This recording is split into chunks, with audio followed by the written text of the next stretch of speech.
Hi everyone, this is Anam. Welcome to PhD jobs and admissions. आज के इस video में हम यूनिवर्सिटी ऑफ लखनऊ के लिए पीएचडी एंट्रेंस एग्जामिनेशन के लिए रिसर्च मेथोडोलॉजी पर इंपॉर्टेंट क्वेश्चंस देखने जा रहे हैं, जो कि आपका पेपर 1 होता है।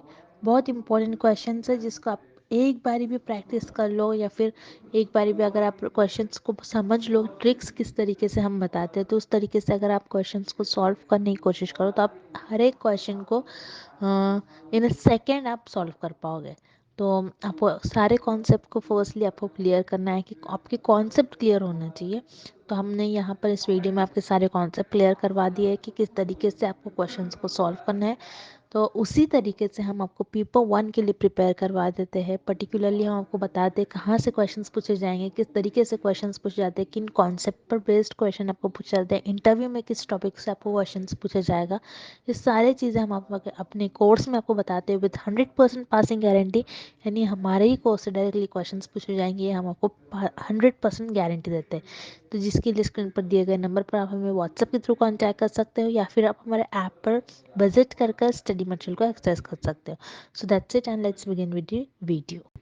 सो जैसे कि यहाँ पर इन डिटेल मैं आपको बता दूँ, पेपर 1 के लिए हम आपको कंप्लीट कोर्स प्रोवाइड कर रहे हैं, जिसमें आपको वीडियो लेक्चर्स दिखने मिलेंगे, जो कि थ्योरी एमसीक्यूज दोनों वीडियो लेक्चर्स हैं, नोट्स हैं, प्रैक्टिस एमसीक्यूज पीडीएफ है, जिसको हमने काफ़ी सारे क्वेश्चंस कवर कर रखे हैं। सारे प्रीवियस ईयर क्वेश्चंस आपको यहाँ पर मिल जाते हैं। एज वेल एज हम आपको यहाँ पर ऐसे क्वेश्चंस प्रोवाइड करते हैं एग्ज़ाम के कुछ दिन पहले रिवीजन पैकेज में, जो कि आपको पूछे ही जाएंगे। तो ये सारा पेपर 1 का कंटेंट है, जिससे कि आप डायरेक्टली आपके क्वेश्चन में, आपके क्वेश्चन पेपर में इस टाइप के क्वेश्चंस एक्सपेक्ट कर सकते हो। तो जैसे कि आप देख सकते हो स्क्रीन पर, हमारे कोर्स में हम आपको 100% गारंटी देते हैं पास होने की। यानी हम आपको इतना प्रिपेयर करवा देते हैं कि आप एटलीस्ट पासिंग मार्क्स तक मार्क्स स्कोर कर सको। तो आपको जल्द से जल्द कोर्स को परचेज करना होगा। परचेज करने के लिए स्क्रीन पर दिए गए नंबर पर, या फिर आप हमारे ऐप के थ्रू भी स्टडी मटेरियल को एक्सेस कर सकते हो। तो जैसे कि स्क्रीन पर नंबर शो हो रखा है, आप यहाँ पर हमें व्हाट्सएप के द्वारा कांटेक्ट कर सकते हो। फ़ी हाईलाइटेड है, फ़ी भी आप देख सकते हो, काफ़ी कम प्राइस में आपको कंप्लीट पैकेज प्रोवाइड कर रहे हैं। सो पेपर 1 के लिए अगेन आप हमें इस नंबर पर कांटेक्ट कर सकते हो। And also for paper two का भी हम आपको स्टडी मटेरियल प्रोवाइड करते हैं विद 100% गारंटी, जिसका आपको कंप्लीट आपका सिलेबस यहाँ पर कंप्लीट करा जाएगा, जिसमें आपको notes and most expected question solve करवाए जाएंगे। तो आप देख सकते हो काफ़ी सारे सब्जेक्ट्स के हमारे पास पेपर 2 के भी स्टडी मटेरियल अवेलेबल है। सो फॉर पेपर 2 आप हमें स्क्रीन पर दिए गए नंबर पर कॉन्टैक्ट कर सकते हो। सो दैट्स इट, ज़्यादा टाइम वेस्ट नहीं करते, आज के सेशन को हम स्टार्ट करते हैं। तृतीयक स्रोत डाटा का लाभ है। Benefit of secondary data is that. इस प्रश्न में हमें ये पता लगाना है कि आपके द्वितीयक स्रोत डेटा जो होता है, उसका बेनिफिट, उसके फायदे क्या होते हैं। मतलब आपके जो सेकेंडरी सोर्स डेटा होता है, उसका बेनिफिट क्या होता है, दिए गए ऑप्शंस में से हमें ये पता लगाना है। तो आपको पता होना चाहिए कि सेकेंडरी सोर्स डेटा क्या होता है, मतलब आपके द्वितीयक स्रोत डेटा ये होता क्या है। सो याद रखिएगा, रिसर्च में आपके दो टाइप के डेटा होता है। एक होता है प्राइमरी डेटा। प्राइमरी डेटा वो डेटा होता है जो रिसर्चर खुद जनरेट करते हैं। प्राइमरी डेटा वो होता है जो रिसर्चर्स खुद जनरेट करते हैं, उस डेटा को रिसर्चर खुद डेवलप करते हैं, उसे हम कहते हैं प्राइमरी डेटा सोर्स। ऐसा डेटा जो रिसर्चर खुद जनरेट करते हैं, वो डिफरेंट डिफरेंट मेथड्स के थ्रू खुद डेटा को जनरेट करते हैं, खुद डेटा जनरेट करते हैं, उसे हम कहते हैं प्राइमरी डेटा। अब सेकेंडरी डेटा क्या होता है, मतलब आपका द्वितीयक डेटा क्या होता है, वो डेटा होता है जो पहले से ही उपलब्ध हो, पहले से ही प्रेजेंट हो आपको यहाँ पर, आप यहाँ पर कोई डेटा को जनरेट नहीं करते हो। सेकेंडरी डेटा क्या होता है, मतलब द्वितीयक आपका डेटा क्या होता है जिसमें आपके पास पहले से ही इंफॉर्मेशन उपलब्ध होती है। जर्नल्स, आर्टिकल्स, पेपर्स वगैरह में पहले से ही आपके पास इंफॉर्मेशन अवेलेबल होती है। अब इस प्रश्न में हमें ये पता लगाना है आपका जो सेकेंडरी सोर्स डेटा होता है, इसका बेनिफिट क्या होता है, मतलब आपके द्वितीयक स्रोत डेटा होता है, इसका फायदे क्या होता है, इसका लाभ क्या है। सो हम एक एक करके सारे विकल्प देखते हैं और पता लगाते हैं आपके सेकेंडरी सोर्स डेटा का बेनिफिट क्या होगा। सो पहले हम ऑप्शन बी देखेंगे। इट इज प्रोजेक्ट स्पेसिफिक, मतलब ये प्रयोजना विशिष्ट होता है। नहीं, आपका जो प्रोजेक्ट है उसी से स्पेसिफिक, कोई पर्टिकुलर एक प्रोजेक्ट है उसी से स्पेसिफिक होगा कि नहीं। मान लीजिए किसी का कुछ और प्रोजेक्ट है, कोई किसी दवाई पर काम कर रहा है, कोई किसी ड्रग्स पर काम कर रहा है, सो उसके वो अपने प्रोजेक्ट के हिसाब से सेकेंडरी सोर्स मतलब अवेलेबल डेटा होगा उसकी हेल्प लेगा। ऐसा पर्सन जो किसी और टॉपिक पर रिसर्च कर रहा है, कोई हिस्टोरिकल टॉपिक पर रिसर्च कर रहा है, कोई सोशल सर्विसेज पर रिसर्च कर रहा है, सो वो अपने टॉपिक के हिसाब से, वो आपका जो प्रोजेक्ट है उनके हिसाब से वो अपने सेकेंडरी सोर्स डेटा, जो भी सेकेंडरी डेटा होगा, जो भी उस टॉपिक पर पहले से ही रिसर्च की होगी, उसका रेफरेंस लेगा वो। जरूरी नहीं आपका जो प्रोजेक्ट है उसी से स्पेसिफिक हो आपका सेकेंडरी डेटा। ये तो सेकेंडरी डेटा का, आपका सेकेंडरी सोर्स डेटा का बेनिफिट नहीं होगा, आपके द्वितीयक स्रोत डेटा का फायदा नहीं होगा। सो यहाँ पर जो आपका विकल्प भी है इस क्वेश्चन का रॉन्ग ऑप्शन हो जाएगा, इस प्रश्न का गलत उत्तर हो जाएगा। Then option C, it is time bounded, मतलब यह समय विद्युत होता है। नहीं, यहाँ पर आपके लिए कोई समय का बंदिश नहीं होती है, आपको समय समय होता है, क्योंकि इंफॉर्मेशन तो प्रेजेंट है, इंफॉर्मेशन उपलब्ध है आपके पास, जो भी आपके वो डेटा है, डेटा ऑलरेडी उपलब्ध है आपके पास। यहाँ पर आपको कोई टाइम नहीं होता कि इतने ही टाइम में आपको डेटा लेना होता है, आप कभी भी ले सकते हो। यहाँ पर टाइम की कोई लिमिट नहीं होती है, टाइम का कोई बाउंडेशन नहीं होता है, समय समय ही समय होता है आपके पास।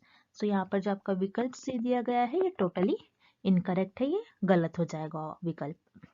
उसी तरीके से option D, it is internal data, मतलब ये आंतरिक डेटा होता है। इंटरनल डेटा का मतलब क्या होता है, ये आपका प्राइमरी डेटा के अंडर आता है। मतलब इंटरनल डेटा जो आप खुद जनरेट करते हो उसे हम कहते हैं इंटरनल डेटा, मतलब आंतरिक डाटा। आंतरिक डाटा क्या होता है, जो आप खुद से बनाओगे, ऐसा डेटा जो आप डिफरेंट डिफरेंट मेथड्स यूज करके खुद से बनाओगे, उसे हम कहते हैं इंटरनल डेटा, आंतरिक डेटा। सो आपका जो सेकेंडरी सोर्स डेटा होता है, आपका द्वितीयक स्रोत डेटा जो होता है, ये आपका आंतरिक डेटा नहीं होता है। सो यहाँ पर जो आपका विकल्प डी है ये भी इस क्वेश्चन का, इस प्रश्न का गलत उत्तर हो जाएगा। सो इस प्रश्न का जो सही उत्तर हो जाएगा वो है आपका option A, it saves immensely terms of both cost and time. ये आपका समय भी बचाता है और ये आपका जो कॉस्ट है, मतलब मनी है, उससे भी बचाता है, मतलब आपके जो समय के में भारी बचत करता है। ओके, आपका समय एज वेल एज आपका जो पैसे है, वो दोनों भी चीजों को बचाता है। याद रखिएगा, सेकेंडरी सोर्स क्योंकि ऑलरेडी इन्फॉर्मेशन प्रेजेंट है तो आपको ऑलरेडी मिल जाएंगे, यहाँ पर आपको कोई इन्फॉर्मेशन को ढूंढना नहीं है, आपके पास टाइम ही टाइम होता है, टाइम भी बच जाता है आपके पास, और कॉस्ट भी, यहाँ पर आपका पैसे भी खर्च नहीं होता है ज्यादा। इसलिए इस प्रश्न का सही उत्तर हो जाएगा विकल्प ए, ये लागत और समय में भारी बचत करता है। It saves immensely in terms of both cost and time. अगला प्रश्न, a journalist wanted to record the views of the people on the budget near the market. The sampling method that the journalist will use is. बाजार में समीप एक पत्रकार के संघ के बजट पर लोगों के विचार की रिकॉर्ड करना है। पत्रकार कौन सी प्रतिचयन विधि का उपयोग करेगा? अब इस क्वेश्चन में हमें फाइंड आउट करना है कि एक जर्नलिस्ट है, जर्नलिस्ट एक मार्केट प्लेस पर गया है और वहां पर लोगों के ओपिनियन ले रहा है जर्नलिस्ट बजट पर। सो यहाँ पर जो जर्नलिस्ट है वो किस सैम्पलिंग मेथड का यूज करेगा लोगों के ओपिनियन जानने के लिए? मतलब एक बाजार है, उस बाजार में पत्रकार को कुछ बजट पर लोगों की विचारों को रिकॉर्ड करना है। सो यहाँ पर जो पत्रकार है वो कौन सी प्रतिचयन विधि का उपयोग करेगा, हमें इस क्वेश्चन में ये पता लगाना है। जैसे कि यहाँ पर रिसर्चर, मतलब जब जर्नलिस्ट है ये बजट पर लोगों की ओपिनियन ले रहा है। बजट क्या होता है आपको ये पता होना चाहिए पहले तो। बजट क्या होता है, जैसे गवर्नमेंट हर ईयर में एक बजट देती है, मतलब कितना पैसे कहाँ स्पेंड होने वाला है, कितना पैसे हेल्थ पर स्पेंड होने वाला है लोगों के, कितने पैसे एजुकेशन पर स्पेंड करा जाएगा। यहाँ पर बजट में ये सारी चीजें डिसाइड होती है। बजट पर लोगों की क्या ओपिनियन है, जैसे हर ईयर, हर साल जो है गवर्नमेंट बजट निकालती है। सो यहाँ पर जर्नलिस्ट को ये पता लगाना है कि जो बजट गवर्नमेंट ने निकाला है उस पर लोगों की क्या राय है, उनके क्या विचार है, उनके क्या ओपिनियन है, कि वो बजट सही है या फिर नहीं सही है। उनके हिसाब से उनकी ओपिनियन जान रहे हैं, उनके विचारों को जान रहे हैं यहाँ पर जर्नलिस्ट। तो याद रखिएगा, जर्नलिस्ट क्या कर रहे हैं, अपनी सुविधा के हिसाब से वो मार्केट प्लेस पर गए हैं। जर्नलिस्ट अपनी सुविधा के हिसाब से वो मार्केट प्लेस पर गए हैं और वहां पर लोगों से बजट के ओपिनियन ले रहे हैं। तो यहाँ पर अपनी सुविधा के हिसाब से वो मार्केट में गए हैं और वहां पर लोगों से ओपिनियन ले रहे हैं। तो अपनी सुविधा के हिसाब से जा रहे हैं जर्नलिस्ट, मतलब यहाँ पर जो जर्नलिस्ट है ये कन्वीनियंस सैम्पलिंग का यूज करेंगे। सो याद रखिएगा, कन्वीनियंस सैम्पलिंग जिसे हम कहते हैं सुविधाजनक प्रतिचयन, और कन्वीनियंस को हम और एक्सीडेंटल सैम्पलिंग भी कहते हैं, आपको ये भी याद रखना है, बहुत इंपॉर्टेंट है। कन्वीनियंस सैम्पलिंग को एक्सीडेंटल सैम्पलिंग भी कहते हैं। सो किस तरीके से यहाँ पर जो जर्नलिस्ट है वो लोगों का ओपिनियन जानेंगे बजट पर। मान लीजिए जर्नलिस्ट कोई मार्केट प्लेस पर खड़े हैं, अब जो लोग उनको दिख रहे हैं वो पर्टिकुलर कोई भी लोगों के पास जाएंगे और उनका ओपिनियन लेंगे। अब मान लीजिए इस पर्सन के पास जर्नलिस्ट गए और उनसे ओपिनियन ले रहे, इस पर्सन ने कोई रिस्पॉन्स नहीं दिया जर्नलिस्ट को, तो कोई दूसरे पर्सन से जर्नलिस्ट रिस्पॉन्स लेंगे। अगर इसने नहीं दिया तो किसी और पर्सन से और जर्नलिस्ट रिस्पॉन्स देंगे। मतलब यहाँ पर एक एक्सीडेंट की तरह, मतलब डायरेक्टली जाकर लोगों से ओपिनियन ले रहे हैं। यहाँ पर रिसर्चर ने नहीं डिसाइड किया था पहले से कि मैं इस पर्सन को लूंगा, रिसर्चर को तो पता ही नहीं कि मार्केट में कौन से लोग हैं, वो तो डायरेक्टली जा रहे हैं और लोगों से उनका ओपिनियन ले रहे हैं। सो यहाँ पर जो जर्नलिस्ट है वो इस स्टडी को करने के लिए, मतलब बजट पर लोगों के ओपिनियन लेने के लिए कन्वीनियंस और एक्सीडेंटल सैम्पलिंग, इस सैम्पलिंग मेथड का यूज करेंगे, इस प्रतिचयन विधि का उपयोग करेंगे। सो यहाँ पर जो आपका ऑप्शन सी हो जाएगा इस क्वेश्चन का राइट आंसर हो जाएगा। अब जो इनकरेक्ट ऑप्शन है, जो गलत विकल्प है, उन्हें भी हम एक बार देख लेते हैं। जैसे रैंडम सैम्पलिंग, रैंडम सैम्पलिंग क्या होता है, आप रैंडमली किसी भी लोग को चुन लेते हो। सो यहाँ पर रिसर्चर को पता नहीं कि कौन से लोग रिस्पॉन्स करेंगे, कौन से लोग रिस्पॉन्स नहीं करेंगे। सो रिसर्चर यहाँ पर रैंडम सैम्पलिंग का उपयोग नहीं कर सकते, मतलब यादृच्छिक प्रतिचयन का उपयोग नहीं कर सकते। Then option B non random sampling, non random sampling जहां पर रिसर्चर रैंडमली पॉपुलेशन में से मेंबर्स को सिलेक्ट नहीं करते, मतलब जहां पर रिसर्चर जजमेंट नहीं लगा सकते कि मुझे इस पर्सन से ही इंफॉर्मेशन मिल सकती है, मुझे इस पर्सन से इंफॉर्मेशन मिल सकती है, ऐसा नहीं कर सकते रिसर्चर। सो ऑब्वियसली यहाँ पर जो रिसर्चर है नॉन रैंडम सैम्पलिंग, मतलब जो जर्नलिस्ट है ये नॉन रैंडम सैम्पलिंग मतलब गैर यादृच्छिक प्रतिचयन का उपयोग नहीं करेंगे। एंड ऑब्वियसली जजमेंट सैम्पलिंग भी इस क्वेश्चन का इनकरेक्ट ऑप्शन हो जाएगा। इस क्वेश्चन का जो करेक्ट ऑप्शन हो जाएगा वो है आपका ऑप्शन सी कन्वीनियंस सैम्पलिंग, जैसे हम कहते हैं सुविधाजनक प्रतिचयन। नेक्स्ट, एक मात्रात्मक अध्ययन की रिपोर्ट में शामिल नहीं होगी। A report of a quantitative study will not include. इस क्वेश्चन में हमें ये फाइंड आउट करना है कि अगर आप क्वांटिटेटिव स्टडी परफॉर्म कर रहे हो तो आप उस क्वांटिटेटिव स्टडी में कौन सी ऐसी चीज है जिसको रिपोर्ट नहीं करोगे, जिसको इंक्लूड नहीं करोगे। मतलब आप एक मात्रात्मक अध्ययन की रिपोर्ट लिख रहे हो तो उसमें आप कौन से ऐसे विकल्प है जिसको आप शामिल नहीं करोगे। तो यहाँ पर इस क्वेश्चन में आपको पता होना चाहिए कि क्वांटिटेटिव स्टडी होती क्या है, मतलब आपकी मात्रात्मक अध्ययन होती क्या है। क्वांटिटेटिव स्टडी, तो क्वांटिटेटिव स्टडी में क्या करते हैं हम, हमारे पास थियोरी अवेलेबल होती है, हमारे पास थियोरी अवेलेबल होती है, हमारे पास कुछ ना कुछ इंफॉर्मेशन जो है वो अवेलेबल होती है। इंफॉर्मेशन अवेलेबल होती है, उस पर हम हाइपोथेसिस ले डाउन करते हैं, उसको ऑब्जर्व करेंगे, उसको मेजर करेंगे, उसको एनालाइज करेंगे, उसको देखेंगे, हर एक पॉइंट ऑफ व्यू से ऑब्जर्व करेंगे किस तरीके से वो फेनोमेना हैपन हो रहा है। सारी चीजें आप ऑब्जर्व करते हो, एनालाइज करते हो। देन एनालिसिस के बाद आप कुछ इंटरप्रेट करते हो, कुछ चीजों को मेजर करोगे। सो बेसिकली क्वांटिटेटिव स्टडी का मतलब क्या होता है, जिसमें आप नंबर से डील करो, जिसमें आप कोई क्वांटिटी से डील करो, आप चीजों को मेजर करोगे, आप देखोगे कि जो आपके जो थ्योरी है ये वैलिड है या फिर नहीं। बेसिकली हम यही देखते हैं क्वांटिटेटिव स्टडी में। जैसे हम क्वालिटेटिव स्टडी में थ्योरी बना लेते हैं तो उसी थ्योरी का वैलिड करते हैं, उसको हम देखते हैं कि वो थ्योरी वैलिड है या फिर नहीं, उसको हम डिफरेंट डिफरेंट वेज से ऑब्जर्व करेंगे, उस पर टेस्ट परफॉर्म करेंगे, उसमें जो भी फेनोमेना हो रहा है, जो भी आपके पास जो भी फेनोमेना अकर हो रहा है, उन सारे चीजों को ऑब्जर्व करेंगे, जो भी चीजें हैपन हो रही है उसको ऑब्जर्व करेंगे, उसको मेजर करेंगे। बेसिकली क्वांटिटेटिव है तो मेजरमेंट तो बहुत जरूरी है, आप चीजों को मापते हो क्वांटिटेटिव स्टडी में। सो यहाँ पर जो आपका ऑप्शन है ये सही है, आप चीजों को मेजर करते हो, काउंट करते हो। क्वांटिटेटिव है मतलब क्वांटिटी से डील कर रही है, क्वांटिफिएबल डेटा होगा इसमें आपके पास क्वांटिटेटिव स्टडी में, जिसको आप काउंट कर सके। उसी तरीके से आप ये भी बताते हो कि आपकी जो थ्योरी है ये वैलिड है या फिर नहीं, आप वैलिडेशन बताते हो ये कि थ्योरी वैलिड है या नहीं है, हम मान सकते हैं कि नहीं इस तरीके की थ्योरी सही है या फिर नहीं है। मतलब हम हमारी थ्योरी को प्रूव करते हैं, वो वैलिड बताते हैं कि उसकी मान्यता है या फिर नहीं है। सो वैलिडेशन जो है ये भी क्वांटिटेटिव स्टडी का पार्ट होती है।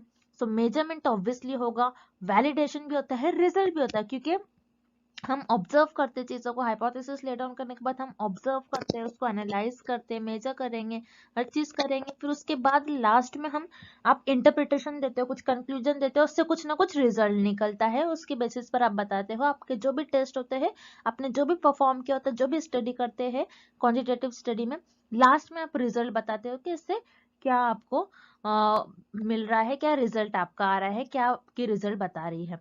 सो रिजल्ट भी क्वांटिटेटिव स्टडी का पार्ट होती है, ये बहुत जरूरी है। क्वांटिटेटिव स्टडी में बहुत इंपॉर्टेंट रोल प्ले करती है आपकी रिजल्ट, क्योंकि आप रिजल्ट के लिए क्वांटिटेटिव स्टडी परफॉर्म करते हो। तो याद रखिएगा, मेजरमेंट, रिजल्ट एंड वैलिडेशन, ये तीनों भी आपके क्वांटिटेटिव स्टडी में इंक्लूड होंगे। और जो इंक्लूड नहीं होता है वो विकल्प है, वो ऑप्शन है आपका कन्फेशन, जिसे हम कहते हैं कबूलना। कन्फेशन क्या होता है, जिसमें आपने कोई गलत कर दिया तो आप कबूलते हो, आपने कुछ जुर्म कर दिया जैसे, तो आप क्या करते हो, उसको कबूलते हो कि मैंने ये गलती करी है, आप बेसिकली आपकी मिस्टेक्स बताते हो। सो क्वांटिटेटिव स्टडी में हम हमारी कोई मिस्टेक्स ने आगे रखते, रिसर्च आपने कोई मिस्टेक्स को नहीं बताते, कुछ कन्फेस नहीं करते। सो कन्फेशन जो है क्वांटिटेटिव स्टडी में इंक्लूड नहीं होता है, ये क्वांटिटेटिव स्टडी का पार्ट नहीं होता है। सो इस क्वेश्चन का आपका राइट आंसर हो जाएगा ऑप्शन सी, कन्फेशन, कबूलना। नेक्स्ट, अन्वेषणात्मक शोध का उद्देश्य होता है। The objective of exploratory research is, इस प्रश्न में हमें ये पता लगाना है कि आपकी जो एक्सप्लोरेटरी रिसर्च होती है, जो आपकी अन्वेषणात्मक शोध होती है, इसका उद्देश्य क्या होता है, इसका ऑब्जेक्टिव क्या होता है। सो आपको ये पता होना चाहिए कि एक्सप्लोरेटरी रिसर्च क्या होती है। तो याद रखिएगा, एक्सप्लोरेटरी रिसर्च आपकी वो रिसर्च होती है जो ऐसा फेनोमेना जो कि वेल डिफाइंड नहीं होता है, जो क्लियरली डिफाइंड नहीं होता है, उसको डिफाइन करने के लिए, ऐसा फेनोमेना जो कंफ्यूजिंग फेनोमेना था उसको वेल डिफाइन करने के लिए हम एक्सप्लोरेटरी रिसर्च का यूज करते हैं, आपके अन्वेषणात्मक शोध का यूज करते हैं, उसका उपयोग करते हैं। सो आपकी जो एक्सप्लोरेटरी रिसर्च होती है उसमें आप याद रखिएगा, बहुत इंपॉर्टेंट पॉइंट है, एक्सप्लोरेटरी रिसर्च में आप हाइपोथेसिस को डेवलप करते हो रेदर देन टेस्टिंग। मतलब आपकी जो परिकल्पना है उसको आप डेवलप करते हो, उसको टेस्ट नहीं करते। मतलब परिकल्पना के परीक्षण के स्थान पर केवल उसका निर्माण करना, उसका सिर्फ निर्माण करते हो आप, उसको उसका परीक्षण नहीं करते, उसका टेस्ट नहीं करते। आप आपकी परिकल्पना का परीक्षण नहीं करोगे, आप केवल उसका निर्माण करोगे।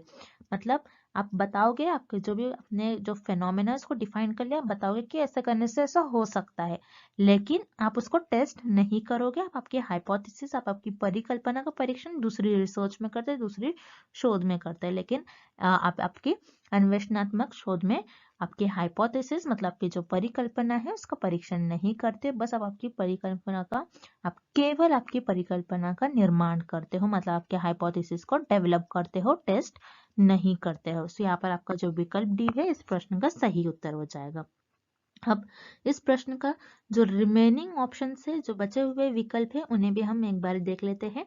Option A, to give a solution to an urgent issue और प्रॉब्लम ऑफ सोसाइटी, मतलब समाज की किसी तत्कालिक समस्या या मुद्दे का समाधान तलाश करना। नहीं, एक्सप्लोरेटरी रिसर्च का ये उद्देश्य नहीं होता है, आपके अन्वेषणात्मक शोध का ये उद्देश्य नहीं होता है कि समाज में किसी तत्काल समस्या का सॉल्व करना, तत्काल समस्या या फिर मुद्दे का समाधान तलाश करना, ये नहीं होता है। सो यहाँ पर जो आपका विकल्प ए है ये इस प्रश्न का सही उत्तर नहीं होगा। देन विकल्प B, to identify the policy makers, मतलब नीति निर्माताओं का पहचान करना। पॉलिसी मेकर्स मतलब आप जैसे पॉलिसी बनाते हो, मतलब जिसने, मान लीजिए किसी ने बना लिया नाइट स्कूल, तो एक पॉलिसी है, उसको आइडेंटिफाई करना, उसका पहचान करने के लिए आप एक्सप्लोरेटरी रिसर्च नहीं परफॉर्म करते। एक्सप्लोरेटरी रिसर्च आपकी अन्वेषणात्मक शोध का यह उद्देश्य नहीं होता है। तो यहाँ पर जो आपका विकल्प भी है ये भी इस प्रश्न का सही उत्तर नहीं होगा। Then option C, to decide future course of action, मतलब भविष्य की कार्य योजना का निर्णय करना। तो यहाँ पर अन्वेषणात्मक शोध में आप ये नहीं बताते हो कि आप भविष्य में कैसा योजना करोगे, आप भविष्य में क्या डिसाइड करोगे, कैसे एक्शन लोगे, आप ये नहीं बताते हो आपके एक्सप्लोरेटरी रिसर्च में। तो यहाँ पर जो आपका विकल्प सी है ये भी गलत हो जाएगा। सो इस प्रश्न का आपका जो सही उत्तर हो जाएगा, आपकी जो एक्सप्लोरेटरी रिसर्च का ऑब्जेक्टिव होता है, जो आपकी अन्वेषणात्मक शोध का उद्देश्य होता है वो होता है आपकी परिकल्पना का निर्माण करना और आपकी परिकल्पना का परीक्षण करना, मतलब आपके हाइपोथेसिस को डेवलप करना rather than हाइपोथेसिस टेस्टिंग। सो यहाँ पर जो आपका ऑप्शन सी है इस प्रश्न का सही उत्तर हो जाएगा। अगला प्रश्न, नमूने के आकार को बढ़ाने से संभवत increasing the size of the sample is likely to. इस प्रश्न में हमें पता लगाना है कि अगर आप आपके नमूने के आकार को बढ़ा रहे हो, मतलब आप आपके सैंपल के साइज को इंक्रीज कर रहे हो, तो उस केस में आपके जो सैंपलिंग एरर्स है और नॉन सैंपलिंग एरर्स है, मतलब आपके जो नमूनाकरण त्रुटि है और जो गैर नमूनाकरण त्रुटि है, उन पर कैसा असर होगा। तो याद रखिएगा, आपको सैंपलिंग एरर्स मतलब नमूनाकरण त्रुटि और नॉन सैंपलिंग एरर्स मतलब गैर नमूना त्रुटि, ये होते क्या है टर्म्स, ये पहले इनका मतलब पता होना चाहिए। तो पहले हम सैंपलिंग एरर्स देखते हैं। सैंपलिंग एरर्स की डेफिनेशन होती है आपकी, सैंपलिंग एरर्स की डेफिनेशन हो जाएगी difference between population parameter and sample statistic. मतलब पॉपुलेशन से जो इंफॉर्मेशन है, आपकी जो पॉपुलेशन की इंफॉर्मेशन है और आपको जो सैंपल से इंफॉर्मेशन मिल रही है, सैंपल पर आप जैसे स्टडी परफॉर्म करते हो और उससे जो आपको इंफॉर्मेशन मिलती है आप ये माइनस करोगे तो आपका हो जाता है ये सैंपलिंग एरर। अब नॉन सैंपलिंग एरर देखते हैं हम। नॉन सैंपलिंग एरर क्या होता है, जैसे मान लीजिए आप क्या करते हो, सैंपल से इंफॉर्मेशन कलेक्ट करते हो, आपने आपके जो सैंपल्स है उन पर रिसर्च परफॉर्म किया, आपने जो आपके नमूना है नमूनों पर आपने आपके शोध परफॉर्म की, देन उसके बाद उससे जो आपको इंफॉर्मेशन मिल रही है उसको आपने एक जगह इकट्ठा कर लिया, मतलब एक जगह आपने उसको टेबल में फिल कर लिया, चार्ट में फिल कर लिया। तो टेबल में उस इंफॉर्मेशन को फिल करने के टाइम पर और चार्ट में उस इंफॉर्मेशन को फिल करने के टाइम पर आपसे जो मिस्टेक्स हो जाती है उसी को कहते हैं हम नॉन सैंपलिंग एरर और गैर नमूना त्रुटि। सो आपको याद रखना है सैंपलिंग एरर क्या होती है, difference between population parameter and sample statistic, और नॉन सैंपलिंग एरर आपको जो सैंपल से आपको जो इन्फॉर्मेशन मिलती है, नमूनों से आपको जो इन्फॉर्मेशन मिलती है, आप जब उसको टेबल या फिर चार्ट में फिल करते हो उस टाइम पर आपसे जो गलतियां हो जाती है उसी को हम कहते हैं गैर नमूनाकरण त्रुटि और नॉन सैंपलिंग एरर्स। अब आपके जो सैंपल के साइज है, सैंपल के साइज मतलब नमूने के जो आकार है उनमें उससे, और सैंपलिंग एरर्स और नॉन सैंपलिंग एरर्स मतलब नमूनाकरण त्रुटि और गैर नमूनाकरण त्रुटि में कुछ संबंध है, कुछ रिलेशन है। तो आपको ये रिलेशन याद रखनी है, दिस इज वेरी इंपॉर्टेंट, बहुत इंपॉर्टेंट है। आपके जो सैंपलिंग एरर होती है, सैंपलिंग एरर आपके इनवर्सली प्रोपोर्शनल होती है आपके सैंपल के साइज से, मतलब आपका सैंपल का साइज आप जितना ज्यादा इंक्रीज करोगे उतना ज्यादा आपका कम सैंपलिंग एरर होगा, उतना आपका सैंपलिंग एरर डिक्रीज होता जाएगा। जितना ज्यादा आप सैंपल का साइज रखोगे उतना कम आपका सैंपलिंग एरर होगा। और नॉन सैंपलिंग एरर जो होता है आपका, नॉन सैंपलिंग एरर ये डायरेक्टली प्रोपोर्शनल होता है आपके सैंपल के साइज से, मतलब आप जितना आपका सैंपल का साइज ज्यादा रखोगे उतना आपका नॉन सैंपलिंग एरर ज्यादा होगा। जैसे मान लीजिए अपने आपके सैंपल की जो साइज है, आपके जो नमूनों के आकार है उसके बहुत ज्यादा साइज ले लिया उसका, तो आप उस केस में आपके पास ज्यादा इंफॉर्मेशन होगी, तो ज्यादा इंफॉर्मेशन को फिल करने के लिए आपको ज्यादा टाइम लगेगा, आपके पास ज्यादा एरर्स जमा होंगे, ज्यादा आपसे मिस्टेक्स होने के चांस होंगे। तो उस केस में आपका क्या होता है, नॉन सैंपलिंग एरर ज्यादा हो जाता है। तो जितना ज्यादा आपका सैंपल का साइज होगा, मतलब जितना ज्यादा आपके नमूने के आकार को आप बढ़ाओगे उतना ज्यादा आपके गैर नमूना त्रुटि बढ़ेगी, और जितना ज्यादा आपका सैंपलिंग का साइज ज्यादा होगा, मतलब जितना ज्यादा आपके नमूने के आकार ज्यादा होंगे, नमूने के आकार को आप जितना ज्यादा बढ़ाओगे उतना ज्यादा आपका नमूनाकरण त्रुटि घटेगी। तो यहाँ पर आपका जो सही विकल्प हो जाएगा ये हो जाएगा आपका पहला विकल्प, यहाँ पर सही हो जाएगा। अगर आप आपके सैंपल के साइज को इंक्रीज कर रहे हो तो आपका सैंपलिंग एरर डिक्रीज हो जाएगा और नॉन सैंपलिंग एरर इंक्रीज हो जाएगा, मतलब आपके जो नमूनाकरण त्रुटि है ये घटेगी और गैर नमूनाकरण त्रुटि ये बढ़ेगी। तो ये यहाँ पर आपका जो विकल्प फर्स्ट है, फर्स्ट विकल्प सही हो जाएगा। अगला प्रश्न, यदि प्रतिदर्श जनसंख्या की विशेषताओं का प्रतिनिधित्व नहीं करता है इसको कहा जाएगा। If the sample does not represent the population characteristics, it is called. So इस प्रश्न में हमें एक परिभाषा दी गई है, मतलब इस क्वेश्चन में हमें एक डेफिनेशन दी गई है और हमें पता लगाना है कि ये परिभाषा किस विकल्प की परिभाषा होगी, मतलब ये किस ऑप्शन की डेफिनेशन होगी, हमें ये पता लगाना है।